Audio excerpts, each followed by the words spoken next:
एक कस्बे में एक विधवा अंधी औरत रहती थी।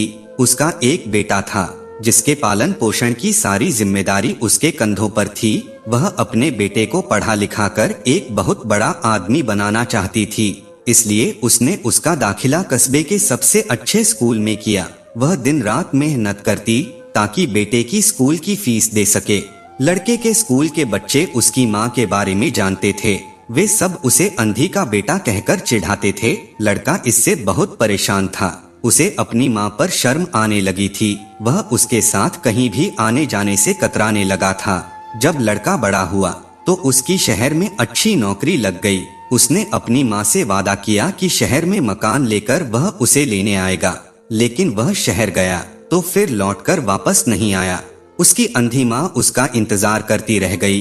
कई महीने बीत गए, लड़के की कोई खबर नहीं आई। अंधी औरत को एक दिन उससे नहीं रहा गया और वह बेटे से मिलने शहर पहुंच गई। पूछते पूछते वह बेटे के ऑफिस पहुंची। वहां सिक्योरिटी गार्ड ने उसे रोक दिया। अंधी औरत ने गार्ड को अपने बेटे का नाम बताया और बोली कि उससे जाकर कह दो कि गांव से कोई मिलने आया है। गार्ड ने जाकर उसके बेटे को बताया। बेटे ने ऑफिस की खिड़की से देखा तो उसे अपनी माँ गेट के बाहर खड़ी नजर आई। वह ऑफिस में सबके सामने अपनी माँ की वजह से शर्मिंदा नहीं होना चाहता था। उसने कहला दिया कि वह ऑफिस में नहीं है। अंधी औरत वहाँ से चली गई। शाम को वह लड़का ऑफिस से घर जाने के लिए निकला। रास्ते में एक जगह काफी भीड़ जमा थी।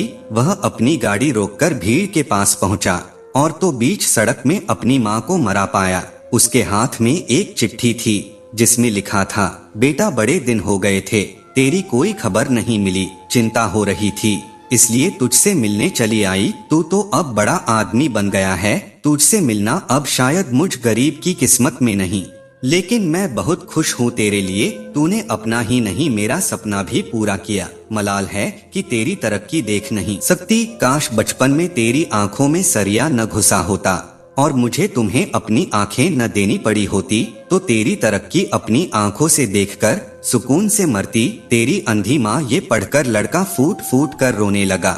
जिस अंधी माँ पर उसे शर्म आती थी, उसने उसके लिए कितना बड़ा बलिदान किया था। वह आत्मग्लानि से भर उठा और जिंदगी भर खुद को माफ नहीं कर पाया।